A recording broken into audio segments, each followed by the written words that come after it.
Hi, this is Nick from the GameFanatics.com. I'm here with Harvard from Sony Santa Monica, senior producer of StarHawk. Yep. And got my hands on it earlier. Good. How many games you play? I played one game here, and then I also played another one at E3. Okay, you're getting there. You got to play 3 games to really kind of go, oh, I get it. Okay. Yeah, I kind of picked it up. It's a big difference from the Warhawk. What would you say are the key differences? Well, clearly, just on a macro level, the fact we have solo campaign, single player, full solo story, all that kind of thing. Not to mention the co-op. Gameplay-wise, we keep the same recipe for Warhawk, but in a lot of ways, adding the build and battle completely changes all that stuff up. So building up the structures in real time, in a multiplayer level, we even had to learn how to redo solo levels. We've done solo games before in other teams, but the build and battle opens things up so much that it adds so much choice to the player. We had to figure out ways to keep them engaged in a solo campaign, but still add all this stuff as well. Yeah, definitely. Yeah, because I really liked it because there's a lot of things you could do. Like you could just build a base, like for your car, or even like your StarHawk, things like that. And right. I really, a lot of big differences. Graphically amazing. Thank you. Big step up. I remember. I would hope so. A huge step up after 2007. So it's like any time in a console cycle. Now we're in the God of War studio. I think God of War came out in the 2005 was the first one, and then that was toward the tail end of. Was it 2005? I don't remember. 2000. It was a while ago, but it was certainly certainly a little bit into the PS2 life cycle, and you can see they just really dialed that in. I think you're seeing that with us. We have the benefit for the tail end. We're what is it, 5-6 years into the PS3 life cycle, really learning how to squeeze everything out of that machine. Yeah, definitely. I mean, it kind of happens with every system. You have your starting out generation, then the developers learn the system more and more. And I'm glad it does happen that way, honestly. I mean, as a gamer, which at the end of the day, that's why I got in the business, because this is what I got lucky. So, but as a gamer, I like to see how consoles develop over time, and see how developers really start to. It's like learning a musical instrument almost, and they're really trying to figure out how to make it sing. Right. So. Yeah. Okay. How many players is this going to be? It's 32 multiplayer, or 16 multiplayer, depending on the game you choose. So small or big. Of course, 1 to 4 player solo, meaning 1 to 4 player co-op. But you can play that co-op because it's like a horde mode solo. So I say 1 to 4 players co-op. So the multiplayer in the aspect of players is going to be the same thing as Warhawk, where you can hop all out with 4 people. In the co-op, no. In co-op, I guess it depends on. Now I'm getting a little techie with it, but we have a co-op mode a lot like horde mode. In Gears. Okay. So you and your buddies are fending off the AI and stuff like that. Okay. In the multiplayer, you can join a party, and technically you can all fly around and be together in your party, or you can go it alone, be a lone wolf out there, make your own game, or go to the game list. The feature set behind the multiplayer is completely designed to cater to shooter fans. And we've seen a lot of games in recent years just only go with matchmaking and only go with that, and it just leaves them open for debate from the hardcore community. Right. So we're giving you matchmaking, we give you game lists, you can start your own games, we give you ways to start your own tournaments, and start your own clan. You get clan pages, calendars to keep up to date. All this stuff is all in games. That's awesome. Yeah, and it's really important, I think, especially in state-of-the-art stuff like that, to keep a community alive together. Yeah, especially the clan base from Warhawk. There's a lot of clan base there. They make it even more interactive. And clan base, the website's been around for ages, and they've done really well. I think we've tried to take a lot of that kind of idea and put it into the game itself. We also have a community site, which will be a lot like probably your Halo sites or your even the Killzone 3 site was actually pretty good. Yeah. Along with our community app, which will be just keep in touch all the time on your iPhone or Android or whatever. Cool. Yeah, definitely. I mean, one of the things I was kind of curious about is are the levels going to be like Warhawk, where you'll have the level and you can choose different portions of the level for amount of players? Actually, no. No? And we did that in Warhawk. I mean, it worked out nicely for us, but I think this time around we wanted to make every level really feel unique. So when you play the solo missions, you won't ever. You don't play on. You play in the same environments. Like if we have Acid Sea, it's just kind of this is the way it looks. You're on that planet. But we arrange them in lots of different ways. There's new items and things like that within each environment. in the multiplayer level, the 16-player levels are laid out differently than say the large 32 players. So you don't get that. Well, it's just the large one cut down in half. So. Yeah, definitely. Another question I had. I know you're still in development on it. How many levels are you expecting to see? We don't know yet. Don't know yet? We don't know yet. If levels, if you mean like how long is a solo? No, levels isn't like how many online levels? You meant it actually like a real player means it. Yes. Okay, we don't know yet. You don't know yet. We have a skills-based system, and as well as getting experience, and you gain that. We're not sure how many that's going to be. Warhawk's notorious for really being a bitch to get to on the top, and there are like 10 guys out there that really, really like that, and everybody else just kind of goes up. Keep in mind, I have the list of all the players and what their names are. By the way, their emails and their and what trophy they got and what level they got. So basically, what we do is we look at that and we go, how did in Warhawk, for instance, where was the hump? What do we do there that made it difficult to get to? So that we wanted to make sure that we could really judge our whole ranking system. Still keep it difficult at the end to really give that player something to go for. We're just not going to vomit out levels for everybody. Like after your first game, you're like level 5, and then this is not a Facebook game.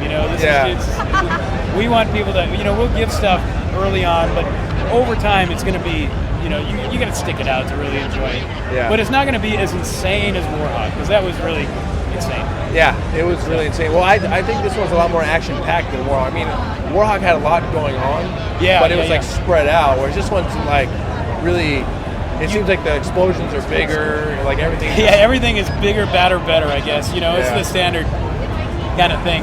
There's some kid who keeps calling it StarHawk or Warhawk on steroids, and I was just like, well, okay. But steroids have such a bad connotation. I don't want to be associated with that. Plus, we don't cheat, man. Word. Shit.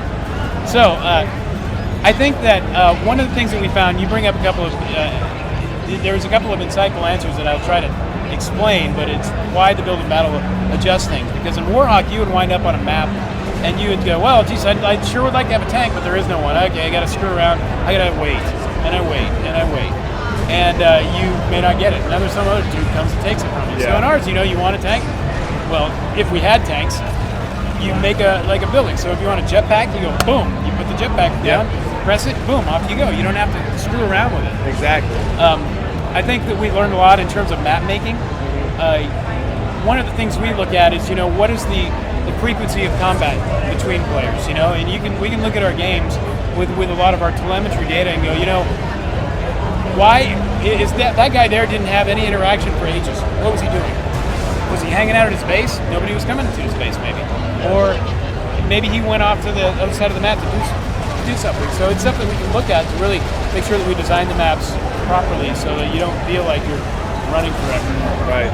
Well, this one looks like I said, a lot more quality. Not that Warhawk didn't have quality. No, I appreciate it. This is more quality. This looks like it's going to be a downloadable one like Warhawk was at one time. Not at this time. Right now it's Blu-ray. I think Infamous 2 just went out with a downloadable. Yeah. I think that was interesting, but it's not something we have planned now. Certainly have a lot of expansion packs in the hopper that we're thinking about. And just to make it clear, we have not started any of that stuff, and we're not going to screw everybody over by just going, hey, we got some new DLC for you that's available at launch. And by the way, we didn't put it in the game because we want to sell it to you again. Oh my goodness! Yeah, I hate that. Oh my god. We're gonna actually, when we get done with the game, we're gonna, by the time we'll start talking about it around our beta, the internal beta, and start talking about what do we think players want, what would enhance the game, and then by the time we'll probably plan it so that we dip it when we're in that space of we're finaling StarHawk, and then we get something out, I don't know, a month or two after. But I think there are things like on the team we call it the Gamer's Bill of Rights. It's really kind of, well, it's silly actually, but there are things like that. Like we just hate buying games when you know that they just try to screw you over. Oh yeah, I know trouble. We hate when something like a demo is put out and it's the first level of the game you just bought. It's like, why are you reselling stuff that you gave me for free the month before? And there's stuff like we are pretty against just giving people pre-order DLC, or not DLC in terms of XP. Stuff like that. Right. Give them something that maybe changes their look or something like that. But anything that changes the rules of the game, we're shaky on that. Yeah, I would. Or certainly not a gun or something like a gun. Yeah, definitely. Well, a game is very much a sport. Yeah. And it's unlike a lot of games out there. I think Halo's a sport. Call of Duty, I don't know, sort of. I don't think they're as a sport as, say, something like Halo is. We're down the strategy in Halo than there would be in Call of Duty. Yeah, and fairness is so critical to a sports game. If you want to, go do it, we're at MLG this month, I think, doing something there. So, and I think also, with other games, we put in the MLG. There's so many rules, with like Call of Duty, there's like new tubes, or you can't use those, and there's other things that I feel like the game would have, if it had to be dumbed down like that, it's not too much. I think that like Uncharted is a fantastic multiplayer experience, but I wouldn't call it a sport. Right.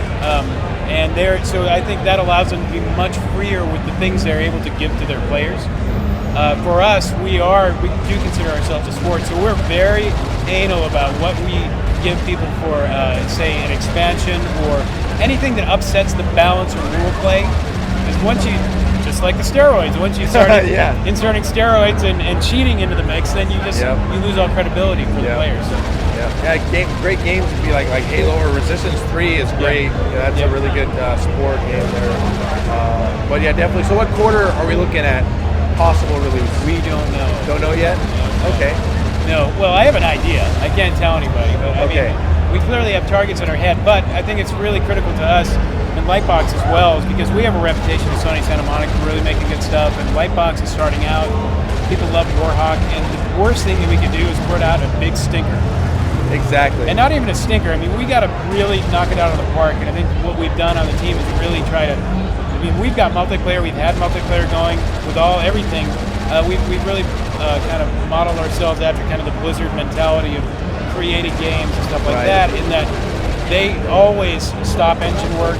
We don't do it quite so stringently, but they stop engine work and then they just play the game for a year, put in the content, and they get their multiplayer going. My buddy Dustin's the lead designer over at StarCraft, and that's just how they do it. They work really hard at making sure that all the moving pieces get done, like on the tech, and then they just make the game. And that is exactly the sort of mindset we're underneath too.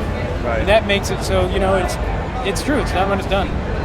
It's going to be awesome, I swear. But next year for sure. That's all. We got to really screw it up to not hit next year. I know I say this a lot, but overall the game looks amazing. It plays extremely well. The controls are awesome. Is there anything else you'd like to let us know about the game that maybe it's not out there yet? Gosh, I don't know. I mean, you hit a lot of stuff. I probably went into deep, boring stuff for you. I don't know. I think one of the things we always like to say whenever we get a chance, whenever we get that question, is just to kind of give a shout out and thank you to our Warhawk fans. They're very dedicated and loud, and they are surprisingly very polite, which is nice. It's different for some communities. Well, they're really vulgar and mean. We're on our Facebook page right now, and we'll have a community page later, but we use the Facebook page to talk to them almost on a day-to-day basis, and they ask the most nuanced questions, and we're just on there talking to them. That interaction, that cooperation between us and the community is really making it so that they're invested. Yeah. Actually, because of that, you have this. You have StarHawk. I think so. Yeah, exactly. And it's not like a kiss-ass thank you. I mean, it's like, no, really, thank you. I mean, I forgot all about Southpaw mode. We had it in Warhawk. We forgot to put it in here. So yesterday, a guy came up to me. Now it's in. Yeah. So, I mean, all I did, I called Lightbox, talked to Dylan. They're like, we got to put it in. Oh, yeah, lefty mode. Forgot. So whoever that guy was, thanks. It's in. There we go. All right, well, thank you so much for your time. I appreciate it. Man. Hope you guys enjoyed your show and all that fun stuff. Will do.